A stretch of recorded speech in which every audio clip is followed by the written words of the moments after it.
Hello bachcho, let's see the question. And the question says that what is a biogeochemical cycle?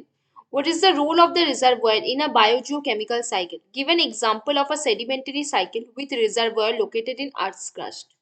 तो आ जाओ बच्चों थोड़े से की कॉन्सेप्ट के ऊपर बात कर लेते हैं, चीजों को अच्छे समझ लेते हैं तो क्वेश्चंस को हम बहुत इजीली सॉल्व कर सकते हैं, है ना बच्चों। तो जरा अच्छे से देखो क्या बोल सकते हैं। हमारे पास जो बायोजियोकेमिकल साइकिल है वो बेसिकली है क्या, पहले उसके बारे में थोड़े से चीजों को जान लेते हैं तब आगे बढ़ेंगे, है ना बच्चों। तो देखो क्या क्या जान सकते हैं इसके बारे में। बायोजियोकेमिकल साइकिल क्या है? द मूवमेंट ऑफ न्यूट्रिएंट्स, यहाँ पे क्या होना चाहिए, मूवमेंट ऑफ न्यूट्रिएंट्स होना चाहिए।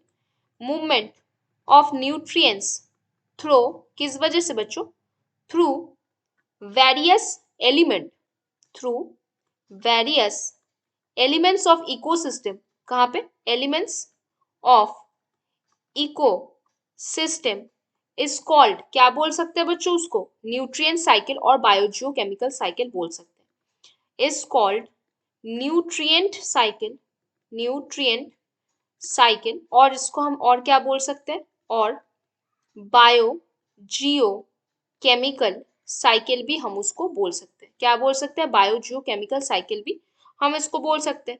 न्यूट्रिएंट साइकिल्स क्या इंश्योर करता है कि जो न्यूट्रिएंट्स प्लांट एब्जॉर्ब कर रहा है वो हमारे इकोसिस्टम से खो ना जाए।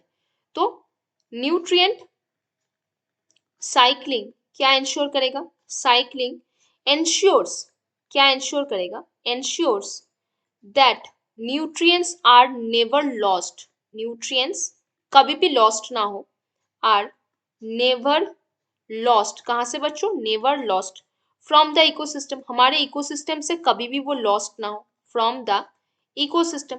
जो इकोसिस्टम पे न्यूट्रिएंट काफी ज्यादा इंपॉर्टेंट है for a plant to survive, है ना।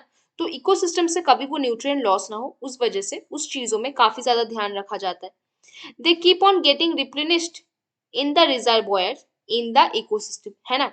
अब देखो अगर हमें फिर रोल ऑफ रिजर्वोयर की बात करनी है तो रोल ऑफ रिजर्वोयर बेसिकली है क्या चीज, रोल ऑफ रिजर्वोयर क्या है बच्चों, आ जाओ जरा देख लेते हैं। wherever there is an imbalance between efflux and influx, क्या है बच्चों, whenever, यहाँ पे क्या है बच्चों, whenever there is an, यहाँ पे एक imbalance maintain है, there is an imbalance, कहाँ पे बच्चों, between efflux, कहाँ पे, efflux और influx के, between efflux and influx of particular nutrient of a particular nutrient, है ना बच्चों। तो जरा देखो ध्यान से, यहाँ पे इम्बैलेंस प्रेजेंट है, कहाँ पे, बिटवीन पर्टिकुलर न्यूट्रिएंट्स में, उनके इफ्लक्स और इनफ्लक्स में। There can be deficit of nutrient, यहाँ क्या होना चाहिए, there can be deficit of nutrients, nutrients का डेफिशिट भी होना चाहिए, deficit of the nutrient, nutrient के क्या होना चाहिए बच्चों, डेफिसिट भी होना चाहिए। The reservoir counters this deficit by supplying required nutrient, अब रिक्वायर्ड न्यूट्रिएंट को सप्लाई करके ही उस जो डेफिसिट अमाउंट था उसको भरा जाता है।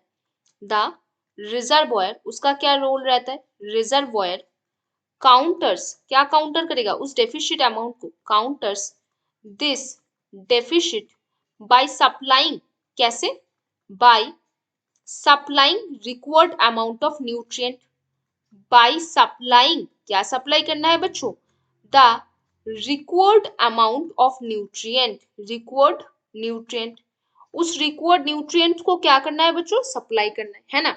अब देखो नेक्स्ट चीज में बात करेंगे, नेक्स्ट चीज में हमें क्या बात करनी है, थोड़ी सी एक बायोजियोकेमिकल साइकिल के बारे में हमें देख लेना है। जैसे अगर हम यहाँ पे फॉस्फोरस साइकिल के बारे में बात करें, किसके बारे में बात करना है बच्चों, फॉस्फोरस साइकिल के बारे में। तो यहाँ पे फॉस्फोरस साइकिल के बारे में हम सारी चीजों को पॉइंट वाइज लिखेंगे। कैसा पॉइंट करेंगे, एक तो the reservoir is of phosphorus, कहाँ पे होगा, रिजर्वोयर ऑफ फॉस्फोरस हमारे अर्थ क्रस्ट में प्रेजेंट होगा। रिजर्वोयर ऑफ किस चीज के बच्चों, ऑफ फॉस्फोरस जो होगा वो कहाँ पे होगा, अर्थ क्रस्ट में। Is located in earth crust, located in earth crust, हमारे अर्थ क्रस्ट में वो लोकेटेड होगा। और क्या बताना है उसके बारे में, phosphorus cycle is one example of sedimentary cycle, ये हमारे लिए कैसा साइकिल है, this is a sedimentary cycle, this is a sedimentary cycle, हमारे लिए ये कैसा साइकिल है, सेडिमेंटरी साइकिल है ना। Rocks are natural reservoir of the sedimentary cycle. क्या बोल सकते हो, रॉक्स जो होते हैं वो कैसे है, रॉक्स आर नेचुरल, क्या है बच्चों, rocks are natural reservoir of phosphorus. हमारे फॉस्फोरस के लिए नेचुरल रिजर्वोयर कौन है बच्चों, हमारे फॉस्फोरस के लिए नेचुरल रिजर्वोयर है हमारा रॉक्स, है ना। अब देखो नेक्स्ट क्या बता सकते हो, फॉस्फोरस अभी एक सेडिमेंटरी साइकिल है, रॉक्स उसका नेचुरल रिजर्वोयर है।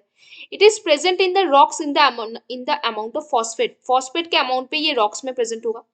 तो क्या बोल सकते हो, इट इज प्रेजेंट, आप ये बोल सकते हो कि जो ये फॉस्फोरस है वो रॉक्स में कैसे प्रेजेंट होगा, it is present in rocks, कहाँ पे, in rocks as phosphate, phosphate के तरह प्रेजेंट होगा। कैसे, in the form of, in the form of, कैसे बच्चों, फॉस्फेट के फॉर्म पे वो यहाँ पे हमारे पास प्रेजेंट होगा, इन द फॉर्म ऑफ, कैसे बच्चों, फॉस्फेट्स। अब during the weathering of rocks हमारे पास फिर से फॉस्फोरस आता है, during the weathering of rocks, क्या बोल सकते हो बच्चों, ड्यूरिंग, कैसे कैसे हम फॉस्फोरस को पाते हैं, during the weathering of rocks मतलब रॉक्स का टूटना, वेदरिंग ऑफ रॉक्स मतलब क्या हो रहा है यहाँ पे, रॉक्स का टूटना हो रहा है। और क्या क्या हो सकता है, minute quantities of phosphate, minute quantities of phosphate क्या होते हैं, डिसॉल्व हो जाते हैं।